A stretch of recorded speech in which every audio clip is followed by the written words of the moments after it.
What up, you guys? I hope you're doing well.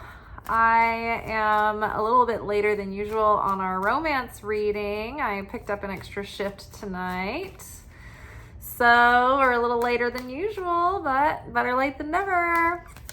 Let's see what's going on in our love lives this week. Ooh, free yourself. Yep, definitely. So in the midst of Mercury retrograde, Venus retrograde, and eclipse season, this is like a combination of factors that feels like being in the spin cycle in the washing machine. Like the retrogrades, particularly Venus retrograde in regards to our love life, has us reconsidering how we relate, how we establish intimacy, how we communicate, what we value in our relationships, what we bring as a partner to our relationships, and what we want someone else to bring. With Mercury retrograde, it's like what we think about love and our perspective and our consciousness around relationships is changing. You may have felt like going back and reviewing your past and your love life as it stands, you might be realizing that just having chemistry and attraction and feelings for someone isn't quite enough. They have to be aligned with your path. They have to share your values. You need core compatibility, in many aspects. And you have to mutually want to be together and go in the same direction. You have to want the same things for yourself and for your relationship. So I think we're past the point of feeling like just fooling around with warm bodies and novelty, right? Because novelty is basically a temporary hit of dopamine and then it's gone. And once that's over, if there's no real foundational compatibility and commonality, there's and willingness to invest past the point of, the ups and downs of the initial excitement, then there's nothing there for you. And I know I, for one, am kind of past the point of pouring all my energy into a person for it just to be, the wrong person in 6 or 8 months. And I think that looking back, I can tell that in the early stages, many times before it even ever began, something told me like, this is a no. And my mind, my ego justified it. It was like, I can't just write this person off. I want to give them a chance. Let's see how it goes. Maybe I'm wrong. And that voice is never wrong. It's never been wrong. So I think we're freeing ourselves from the self-illusion, which the retrogrades are going back into Pisces. So the Mercury and Venus had moved into Aries, and now they're dipping back into Pisces. And so we're revisiting that illusory illusion and fantasy. And we're like, what? Get out. This is a waste of my energy. It's a waste of my life. I'm ready for the real deal. We're ready for the real deal. So we're freeing ourselves from something that never let us really go the distance with a person, in a truly deep way, with, growing and building with one another. And so we're freeing ourselves from the patterns that kept us just going in circles like ponies in the parking lot, going nowhere, and having this unfulfilling, pleasureless existence in the end anyway. And so I am ready for something of depth, of meaning, something long lasting, something real. And I think that I'm going to be a lot more shrewd in identifying that, like, realistically going forward. And I think a lot of us are. Now with this, we're kind of bookended right now in eclipse season, and we have an eclipse happening, I think, in the wee hours of the morning on Saturday. Let me check my, so Saturday at 3:54 a.m. Pacific time, that will be, around like 1 a.m. Central, midnight Eastern time. So this, like, eclipses are like giant shop vacs. They suck everything out of your life that shouldn't be there. And if you're holding on to things that shouldn't be there, then it's going to get very uncomfortable. And it's not going to provide you anything but chaos and just lingering lament. So we're really ready to just clear the decks, make ourselves open and ready for the real deal to come in, right? I mean, life anymore is just too intense not to have a quality person by your side who's going to improve and add to your life. They're not going to fulfill you. They're not going to complete you. That's not what we're looking for, because only God can do that. But what we do want is a stable person who has values and can at least know how to do the work. They know how to self-soothe and work on themselves, and they know how to give in a relationship. They know how to communicate. They know how to be authentic and not, send us through like manipulative, like passive aggression and love bombing and all of that chaos that we've all known at some point. We're over it. So no more. This eclipse season is sucking it all out of our atmosphere. It's like when you detox from something, like if you've ever quit sugar or if you've ever quit smoking. Oh my gosh, if you've ever been a smoker, or even just like a recreational smoker, when you drink and then you decide, I don't want to smoke anymore. And then after you quit and you get your distance from it and it's no longer something that you're craving or that sounds appealing, when you're around smoke or someone who smokes, it is sickening. It gives you a headache. You want to throw up. The smell is horrible. The chemicals, your body reacts to it in such a way that it's revolted. And even if you're out drinking or something, you're like, oh, maybe I'll have a cigarette. A cigarette sounds good. And you try to take a drag off of one. You're like, oh, why have I done this? It's disgusting. Same. We're just disgusted with what we once bought into. And, the wool is off the eyes. All right. Let's see what else. Okay. Ooh, very soon. This card has been coming up a lot. So, we're still in the midst of the wilderness, so to speak, in Lent season. And so there might still be some lingering temptations and things, that are trying to come in and be like, what about, well, are you sure you don't want to try to go back and do that all over again? And we're like, no, not appealing. Unappealing. I have unsubscribed. Your story has expired. But yes, very soon something could come in. And so we have to keep our energy field clear and clean for something fully available and fully aligned to come into our life, and get really excited about it.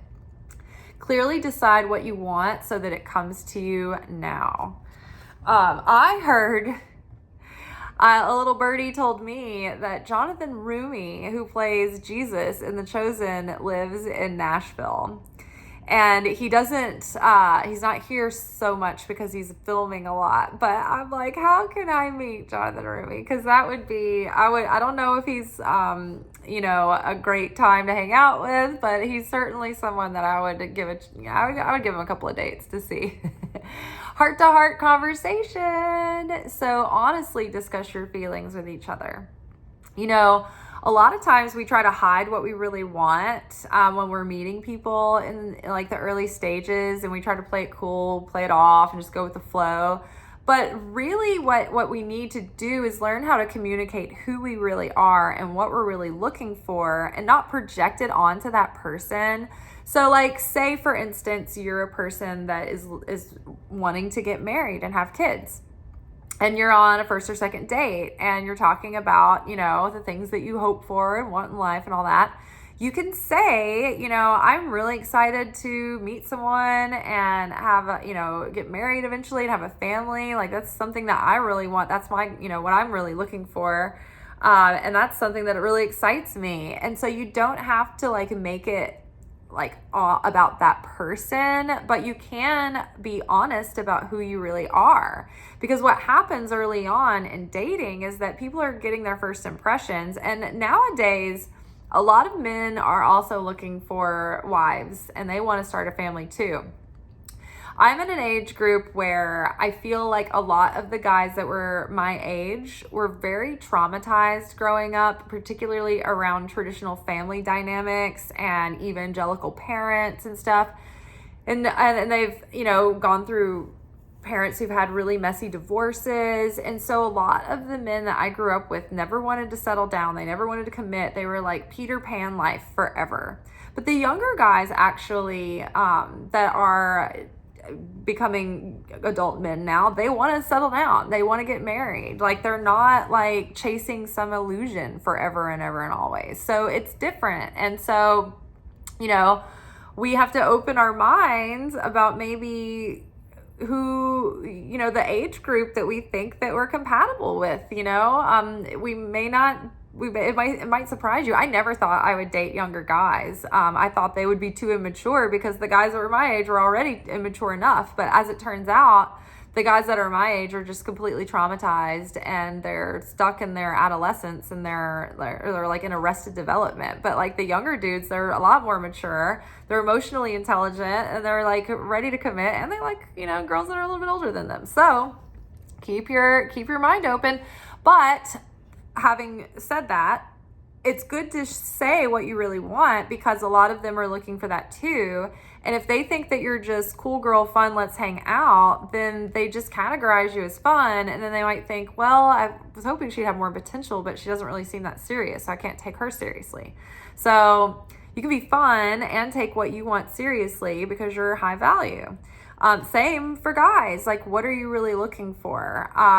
If you are looking for just somebody to hang out with and you're not wanting to commit, be open about that and honest. Otherwise, it's really bad for the women who are, getting into these relationships with dudes who just want like basically someone to take care of them for 2 years until they get tired of it and then want to go off and have something else. So be honest about what you're really looking for, what you're really ready for, and that way you can like narrow down your options a lot quicker without wasting a lot of time. If you know that something's really not progressing and you've been seeing someone for months, don't spend any more time thinking that they're going to be like changing their mind or something. Like, you kind of know if somebody is like all in and hot for you and wants to pursue you and wants to commit. Like, you kind of know that in the beginning. And there is, like, if you go too fast, then yes, there might be a little period of time where somebody kind of backs off and there's some space. Give them the space and see if they come around. But after like 6 months, you should know whether somebody is wanting to pursue more commitment with you and take the relationship and let it grow. I mean, you don't have to have a proposal or anything, or have somebody ask you to move in. That's not what I'm saying. But generally speaking, if someone is wishy-washy and they're like non-committal and evasive and like aloof, fuck that person. Just move on. Okay? All right. Heart-to-heart conversation. Be honest about who you are and what you want. All right. Ooh, okay. Let's see what you are. Oh, playfulness. Have a good time. Bring your fun energy. That's really what's attractive about people. It's funny. My Kabbalah teacher, my favorite Kabbalah teacher, David, he doesn't do the classes that he used to do anymore through the Kabbalah Center. He's kind of branched off on his own, and he is doing his own coaching now. And so in his Zoom classes in the Kabbalah Center, he was like super funny and like more casual and laid back and like, really silly. And I always found him like really attractive and really cute and funny. And then like now in his reels and like his new coaching, like he's so serious and buttoned up and like adult and like wealthy and professional kind of mood. And it's not that I don't like his teachings. I still like his teachings. But he's almost like, and he's like a year younger than me, and he feels like, I don't know, like way older because he's just so serious now, right? So this is an example. And so somebody, he posted a parody that one of his like Kabbalah center buddies made of him like doing his like videos. And he did like the exact like cuts and stuff and the exact music that he uses, but he just was like saying this like slapstick things. And David was like, "Oh, this is so funny, like more parodies, or do you guys like the serious stuff?" And he took a poll. He's like, "Do you like me being all serious or do you want more funny?" And I said, "David, I miss your sense of humor. Like, people have no idea how hilarious you are." And then like all these people liked the comment and they were like, "Whoa, I had no idea who's funny." I'm like, "Yes, this man is very funny."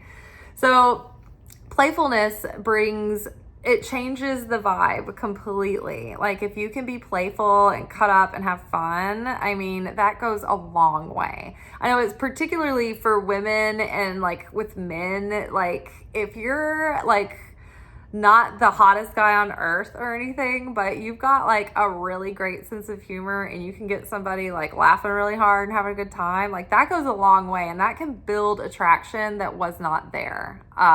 I'm not sure if it goes the same way for dudes.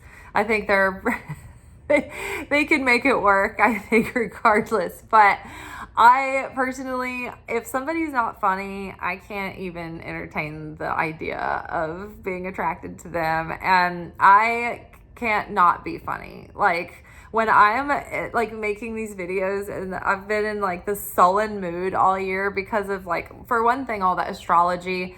My Mars is in Cancer, so it is in its moodiest, most detriment of depression and like wet blanket. So I'm like, what? I can't get my spunky spirit up right now. And then also there's a new horror that I'm just like enraged over every day with the regime that's in power right now. So I've got to find my way back, because I can't be like this for 4 years, you know, but I love cutting up and I love having fun and I love sense of humor. So playfulness it really like, it extends your aura and it brightens the whole room. And it's true, because if I'm not bringing like that funniness at work, like it like the energy and the mood, it makes a difference. Okay, let's get some more tarot cards. It's funny too, because like I need my days off because I need to recharge. I'm an introvert, and I need to be alone, and I need to like do all my household things and go on long walks and go on long runs and decompress and do all my nerdy Bible studies and all that. But I miss work, like when I don't work. Like the people that I work with are all really funny. We have a really good time. And sometimes if I have too many days off in a row, like with the state of the world anymore, I can get kind of depressed. So, all right, let's grab some more insight on free yourself. Free yourself. Keep on moving up the mountain top. And basically the same card. Release. This is the Death card in the Major Arcana. This is letting go of the old, allowing new energies to come in, new consciousness, allowing change to happen, allowing what is old to fall away. Today, I was looking out in my garden to see what I could do really quickly before work, and I saw that my peony bushes are starting to push through the soil, the new shoots for this year. And so I had to go out and cut the old dead branches from last year. And this is what we're doing. This is what eclipse season is all about. It's like we're cutting away that old, foliage left from winter. We're finally in spring, right? And so now it's time to, when it's warm enough, I think that Leah from High Garden Teas said that you need to give it, we need 2 weeks of consistent temperatures at 50 degrees or above to do the big yard clean, because that's when the insects are safe to come out from underneath all the dead leaves and everything. So same for us. We are shedding all of that old dead foliage that died over winter, and the old thinking, the old patterns, the old belief systems, the old ways that we approached relationships, the old things that we would settle for ourselves and not realize that we could have better, that we could do better, that we could even be better and bring better. Now we're ready for a new start, a new cycle. So, but we really have to release the old. You know, we're in a new timeline, we're in a new story. And if it hasn't worked out by now, it probably ain't gonna. So release anything that you're holding on, the people that are on the back burner, the torches that you've been carrying, put them down and open your hands.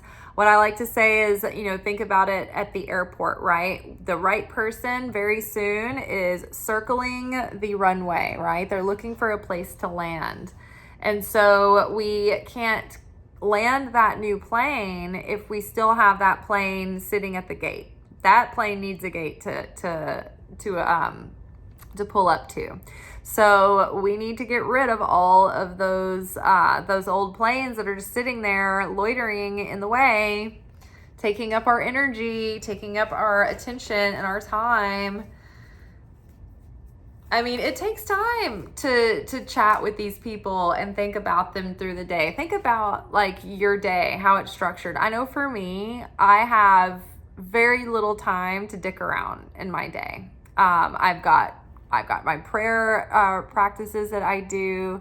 I've just got the daily chores of keeping a house going and like, you know, all that stuff. And then working out and taking care of myself and creating content and sharing with you guys takes a lot of the rest of my day. And then I have to go to work. And so unless a guy there's real potential there, I don't have time to just be like giving him an ego boost or adding some novelty to his day or whatever. Like, unless someone's for real, I gotta cut it out, you know?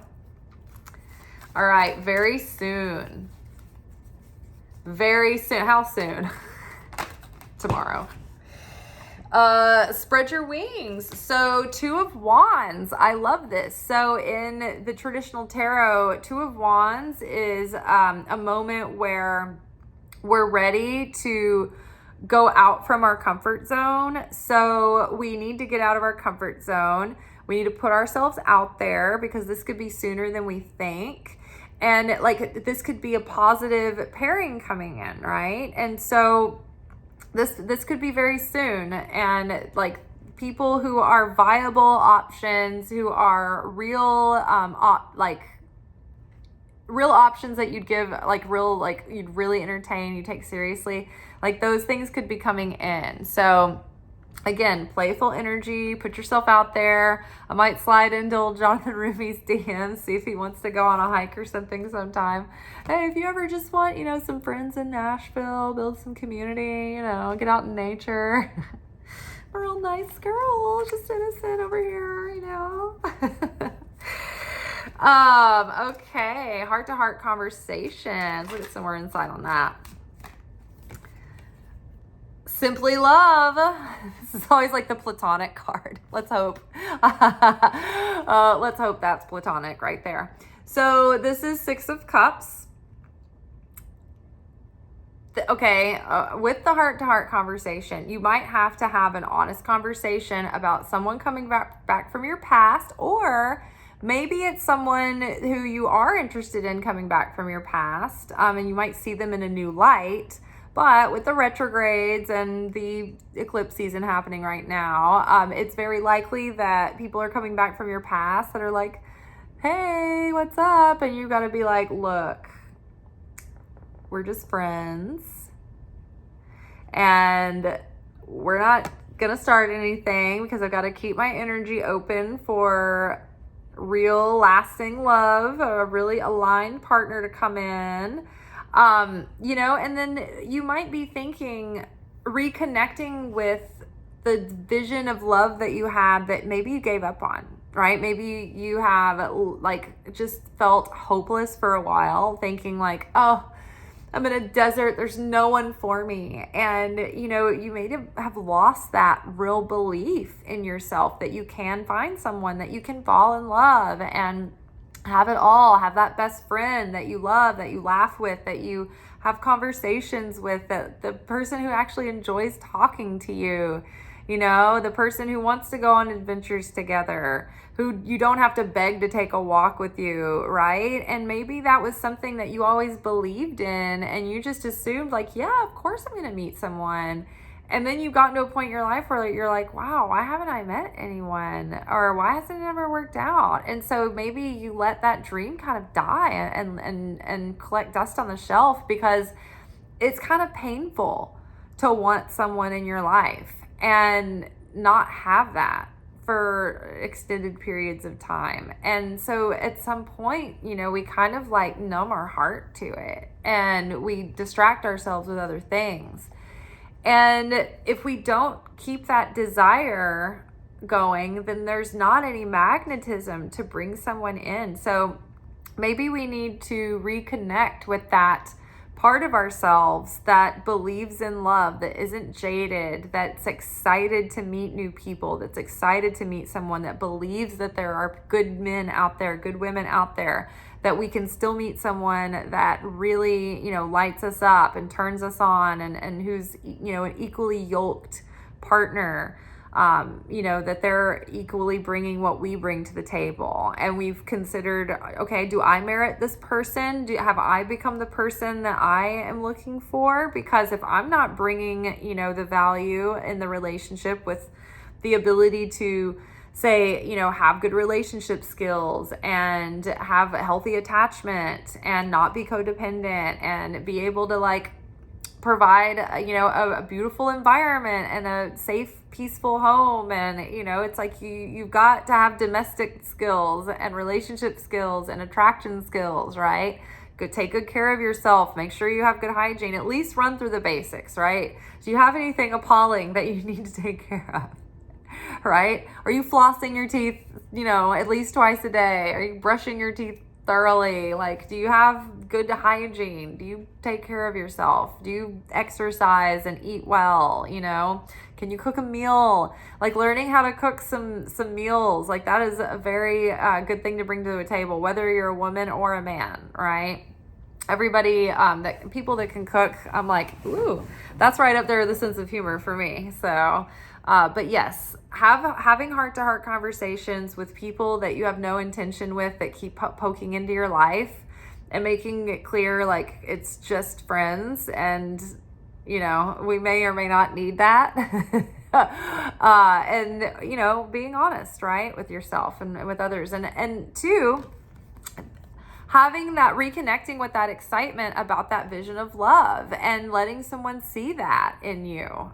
That's going to be much more endearing and enticing than playing it off like you're aloof and too cool for school. You know, you can still have the games of attraction that aren't totally manipulative. Like, you can let someone earn you. You don't have to be 100% available all the time, make it exciting, but at the same time, be real, be honest. Okay, and let's get a card for playfulness. Oh, shine. Oh my gosh. I feel like this card came out last week with playfulness, if I'm not mistaken, but this is the Sun card. So again, this is like, look at this. If this isn't more of put yourself out there, let yourself shine, be that bright light, like don't downplay yourself, right? Whenever I go out to the park, I look cute. I wear a cute outfit that I'm like out in the park, walk in the woods. If I'm going to the store, I look cute grocery store girl. Like, be out there, shine. You never know when you're going to run into someone. You never know when you're going to meet someone. Be bright. Don't be on your phone. Don't be closed off. Don't be hiding under sweatshirt and like hat, you know, all crabbed in. Be open and friendly and bright and confident, and go out and do things where you might run into people that have similar interests and similar values as you. People always say, like, what about the farmer's market? This is what I think about the farmer's market. I always think the farmer's market is going to be a great place to meet a man. But every man at the farmer's market is already there with some woman who brought him. Except for this one guy at work, Spencer. And I'm like, damn it, Spencer, you're like the only single guy that goes to the farmer's market. I see you every day.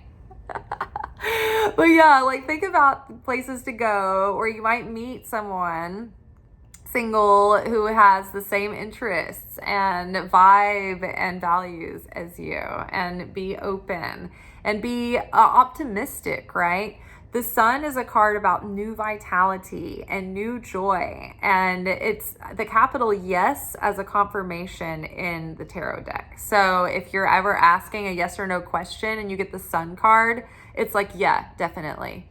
The sun card also talks about like new things happening, new vibrations, things working out in a good way, in a positive way, like things going really well. If you're talking about a venture or something that you're starting, it's like, yes, keep doing what you're doing because it's making a positive difference, and you're getting you're gonna have positive results if you keep, on the wise track.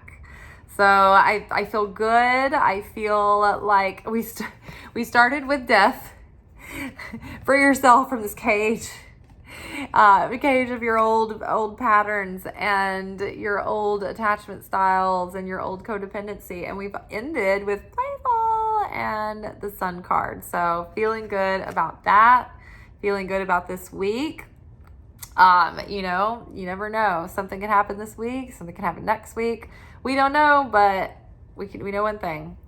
Very soon keeps coming up a lot. So I hope that serves you well, you guys. We'll be back tomorrow for our weekly reflection message where we're looking back on this week's lessons and pondering deeper throughout the weekend. So I'll see y'all then.